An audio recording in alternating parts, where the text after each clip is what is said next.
ফসকে বলতেছে যে মাওলানা রুহুল আমিন সাহেবকে খাদিজা এনে কবর দেওয়া ভালো। ইহুদি হচ্ছ নাকি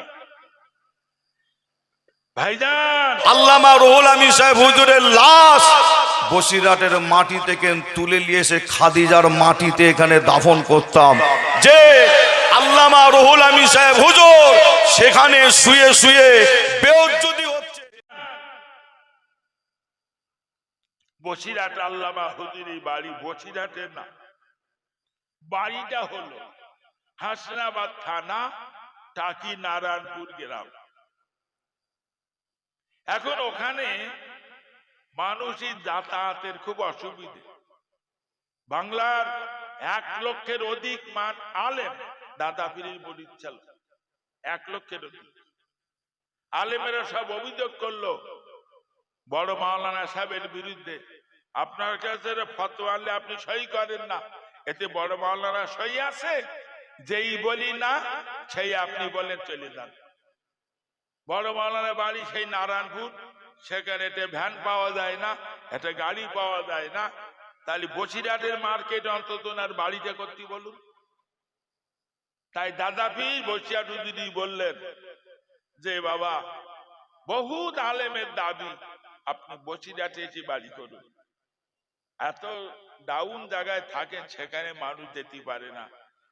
তখন তো এরকম গাড়ি ঘোড়া পাওয়া যেত না, ইঞ্জিন ভ্যান তখন ছিল না, তখন তো টোটো ছিল না, 4 চাকা ছিল না, মারুতি ট্যাক্সি এসব জন্মগ্রহণ করিনি দাদা হুজুর বসিরহাট হুজুরের জামানায়। তাই বসিরহাট হুজুর বসিরহাটে বাড়ি করেছিলেন। তো হুজুর আল্লামা বাইরে থেকে জলসা করে মার্টিন কোম্পানি একটা ট্রেন চলতো হাসনাবাদ পর্যন্ত, ওই ট্রেনে উঠে হাসনাবাদে নেমে হেঁটে হেঁটে যাচ্ছে টাকি নারায়ণপুর। তো টাকি জমিদারদের বাস, জমিদার বাবুদের ছেলেরা আল্লামা হুজুরের ধরে বলছে একই সঙ্গে তো কলকাতায় কলেজে পড়াশুনো করলাম। আল্লামা হুজুর কলকাতা আলিয়া থেকে টাইটেল পাস করার পরে কলকাতা ইংলিশ মিডিয়াম কলেজে উনি ভর্তি হয়েছিলেন। উচ্চ মাধ্যমিক ফার্স্ট ক্লাস ইংলিশ মিডিয়ামে পাস করেছেন, বিএ ইংলিশ মিডিয়ামে ফার্স্ট ডিভিশনে পাস করেছেন, এমএ পড়িয়েছেন। সেই সব ছেলেরা বলছে রুহুল আমিন একই সঙ্গে তো কলকাতায় পড়াশোনা করলাম, আরে তুমি নাই মাওলানা বলেছো, তা দেশের যত মুসলমানের মুখী শুনি যে বড় মাওলানা, তো বড় মাওলানা বলে কেন? তোমার নাম ধরে না কেউ, সব বলে বড় মাওলানা। আজকে যদি আমার জিজ্ঞেস করতো আমি কি সর্বনাশ করতো? আপনারা আজকে আমার চেনেন? আমার ঘরে কতটা কেতাব আছে জানেন? আল্লামা হুজুর কি জবাব দেন জানেন?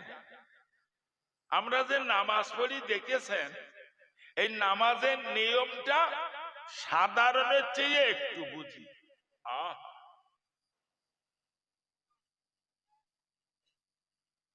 আজকে যদি এই জামানার আল্লামারে যদি কেউ এরম বলতো, তা বলতো আমার যা কেতাব আছে এরম কেতাব আর কারণ নেই।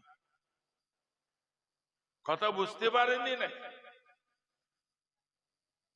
আমি একটা বিরাট কিছু, এটা ব্রেন থেকে দূরে সরিয়ে যান। আমি সকলের চেয়ে নগণ্য, তারপরে খোদা তোমার ছাড় দিতে পারে। আমি সকলের চেয়ে বুঝি, এ চিন্তা ব্রেন থেকে দূরে সরাও।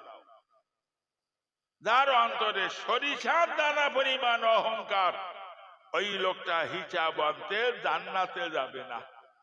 পরিষ্কার মুসলিম শরীফের হাদিস। নিয়তের অস্ত্র ছিল, নিয়তটা ভালো করেন। আমি মাদ্রাসা তৈরি করেছি ভবানীপুরি। কোন নিয়তে জানেন? দুটো নিয়তে। একটা নিয়ত হলো যে দাদা হুজুর আর বসিয়াট হুজুর 1100 মসজিদ আর 800 মাদ্রাসা তৈরি করে কবরে গিয়ে জীবনীতে কাজ। মাদ্রাসা করেছি 1 নম্বর নিয়ত, কিয়ামতের দিন আল্লাহ জানো দাদা হুজুর আর বসিয়াট হুজুরের সঙ্গে হাসর নাসর করে। 2 নম্বর নিয়ত, সমাজে কিছু উপযুক্ত আলেম দাদা হুজুর বসিয়াট হুজুরের নীতি আদর্শের উপরে সমাজে কিছু আলেম তৈরি করে দিয়ে যাব। তাই ভবানীপুরি মাদ্রাসা তৈরি করেছি কয়েক কোটি টাকার। থেকে 40 বছর আগে মির্জা হুজুর কেবলা বসিরহাট হুজুরের বাড়ি 15ই ফাল্গুনি সালে সব এসেছিলেন। আমি তখন মেজো হুজুরের মুরিদ। মির্জা হুজুর কেবলা এশার নামাজের পরে ওয়াজে উঠে বলে, বাবারা কবর খোঁড়া যদি জায়েজ হতো আল্লামা হুজুরি কবর খুঁড়ে দেখাইতাম তিনি কবরে কি অবস্থায় আছেন আমি দিব্যি চোখে দেখছি। এখান থেকে 40 বছর আগেও আমি তার জানাজার ইমামতি করেছিলাম। 40 বছর আগেও আমি তার কাফনে কাপড়টা যেমন দেখলাম 40 বছর পরেও কবরে ধানে দাঁড়িয়ে দেখছিলাম যেভাবে গা কাপড় সেইভাবে আছে, ওই কাফানে কাপড়ে রং পরিবর্তন হইল।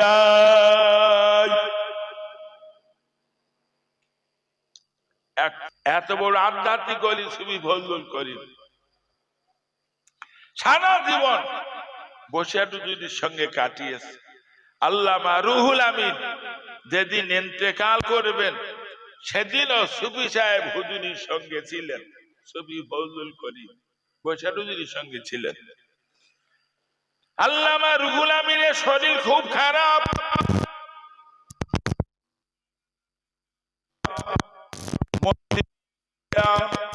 মন্ত্রী জিয়াউল হক সাহেব এসে বললেন, হুজুরকে আমার সঙ্গে দাও, আমি বড় ডাক্তার দেখাবো কলকাতায়। নিয়ে যাওয়া হলো কলকাতায়। হুজুরের সঙ্গে হুজুরের ব্যাটা আব্দুল মাজেদ সাহেব আছেন আর ছবি ফজলুল করিম সাহেব আছেন। আজকে বৃহস্পতিবার বিকেল বেলা বসিরহাট হুজুর আব্দুল মাজেদ সাহেবকে বলছেন, তুমি বাড়ি চলে যাও, বৌমার শরীর খারাপ। ওই দিন নুরুল আমিন সাহেব হইয়াছিল, মানে হুজুরির ওই বড় পোতা নুরুল আমিন সাহেব হইয়ে বলছে, বৌমার শরীর খারাপ, তুমি বাড়ি যাও। আব্দুল মাজেদ সাহেব হুজুর বলছেন, মন চাচ্ছে না বাড়ি যাতে, আব্বার ফেলি রেখে। বলে, তুমি বাড়ি যাও, আজকে ডাক্তার দেখিয়ে কালকে আমি চলে যাব। আব্দুল মাজেদ হুজুর বাড়ি এসেছে, সুবি সাহেব সঙ্গে আসেন। এশার নামাজের পরে ডাক্তার বিধানচন্দ্র রায় আল্লামা হুজুরি কামরায় ঢুকে হুজুরির হাতটা ধরে বললেন, বড় মাওলানা হুজুর নিজের জাতির জন্য কওমের জন্য সারা দিন রাত পরিশ্রম করে এত পরিশ্রম করেছেন, দেহের রক্তগুলো পানি হয়ে গেছে, আমি আপনাকে কেমনে চিকিৎসা করব? এই কথা বলতে বলতে ডাক্তার বিধান রায় চলে যান। ছবি ফজলুল করিম হুজুর বলছেন, হুজুর ঘন ঘন জিজ্ঞেস করছেন, বাবা তাহাজ্জুদের রক্ত হলো, তাহাজ্জুদের রক্ত হয়ে গেছে, আমার ওযুটা করিয়ে দাও। তাহাজ্জুদের নামাজ পড়ে নেছে, তাহাজ্জুদের নামাজ পড়ে আর ঘুমান না। আবার জিজ্ঞেস করছে, সুবি সাহেব ফজর রক্ত এসেছে? আবার কিছুক্ষণ বাদে জিজ্ঞেস করে, ফজর রক্ত এসেছে? না না, বারবার জিজ্ঞাসা করে। আর সুবি সাহেব বলে, হুজুর আযান দিয়েছে, ফজরের আওয়াজ রক্ত এসে গেছে। আল্লামা হুজুর বলে, সুবি সাহেব আমার ওযু করিয়ে দিয়ে তুমি মসজিদে চলে যাও। সুবি সাহেব ওযু করিয়ে দিয়ে মসজিদে গেছে, কিন্তু তার মনটা বড় খারাপ। আমার ভাইজান তাড়াতাড়ি করে নামাজ পড়ে ফিরে এসে দেখি আল্লামা রুহুল আমিন চুপচাপ শুয়ে আছেন। হুজুর আল্লামার হাত নড়ে না, পা নড়ে না, ডান হাতে তসবিহ দানা বুকের উপরে পড়ে আছে। ফজরের নামাজ পড়ে তসবিহ পড়তে পড়তে সুফি সাহেব বলছেন আমি কিছুই বললাম না, মনে করলাম রাত্রি ঘুমাচ্ছি না, এখন মনে হয় ঘুমাতেও অনেক সময় হয়ে গেল, পেট উঁচু নিচু হয় না। হাত ধরে দেখি আল্লামা রুহুল আমিন জগতে বেঁচে নাই। আমি চিৎকার করে কেঁদে ফেললাম। চারিদিক দিয়ে মানুষ জনস্রোতের মতন আসতে লাগলো। সুদূর ফুরফুরা জমিন থেকে আল্লাহ হযরত মির্জা হুজুর পীর কেবলা রাহমাতুল্লাহ আলাইহি কলকাতা ঝাউতলা রোডে বেলা ৮টার সময় ১০,০০০ মানুষ জমায়েত হয়ে গেছে। ওই ১০,০০০ মানুষকে নিয়ে মির্জা হুজুর কেবলা জানাজার ইমামতি করিয়া চিৎকার করে কেঁদে বলেছিলেন, আজ বাংলার মেরুদণ্ড ভেঙে গেল। বেদাতীদের বিরুদ্ধে কে গো বাহাস করবে, মোনাজারা করবে, বেদাতীদের কেতাবের বিরুদ্ধে কে কেতাব লিখবে। আল্লামা রুহুল আমিন আমাদের সাগরের মাঝখানে ডুবিয়ে দিয়ে গেল। মির্জা হুজুর কেবলা কাঁদিতে কাঁদিতে বাড়ি চলে যান।